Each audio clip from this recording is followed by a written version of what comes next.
Hello mga bata, kamusta kayo lahat dyan? Sana okay ang araw nyo at hindi masyadong mahirap ang subjects nyo today. Ako nga pala si Kuya Bobby at welcome kayo sa vlog ko.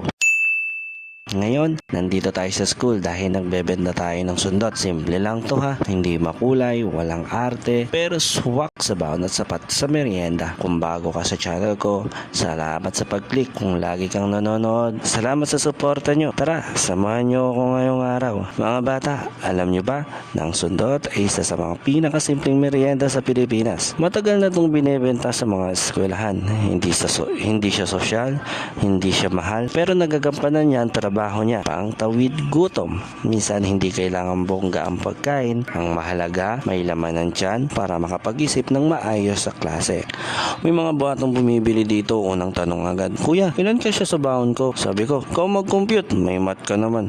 Practice yan ha. Yung iba bibili tapos sasabihin, "Kuya, isa lang muna kasi baka kulang pamasahe ko." Tama yan.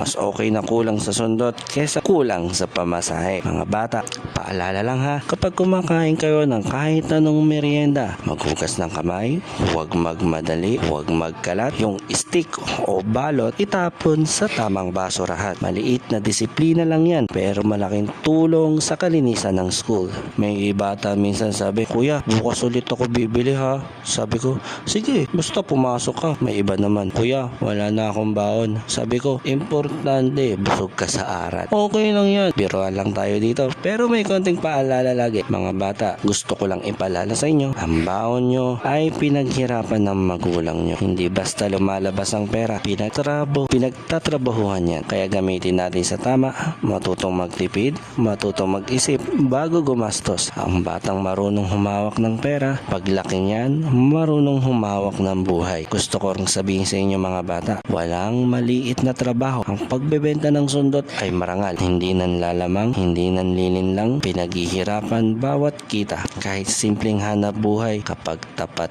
ka, may dignidad ka. Ngayon, ang trabaho nyo muna ay mag-aral. Hindi kailangan maging perfect. Ang importante, nagsisikap ka, makinig sa teacher, sumunod sa magulang, maging mabuting kaklase. Balang araw, kayo naman na magtatrabaho para sa pangarap nyo. Kung nanonood ka ngayon, comment mo nga kung anong grade ka na at anong mas gusto mo, sundot o ibang merienda. Basahin ko yan ha, baka ma-feature ka sa next vlog. Salamat sa mga sumusuporta kahit simpleng panonood lang. Mga bata, tandaan nyo to ha, hindi kailangan bongga ang simula, hindi kailangan marami agad. Ang mahalaga, marunong kang magsikap, marunong kang rumispet at marunong kang mangarap. O ayan mga kasundot, maraming salamat sa panonood hanggang dulo. Kung nagustuhan nyo ang vlog na to, like, share at follow nyo lang ako. Tandaan nyo ha, simple ang simula pero pwedeng malayo ang marating. Bye bye mga bata.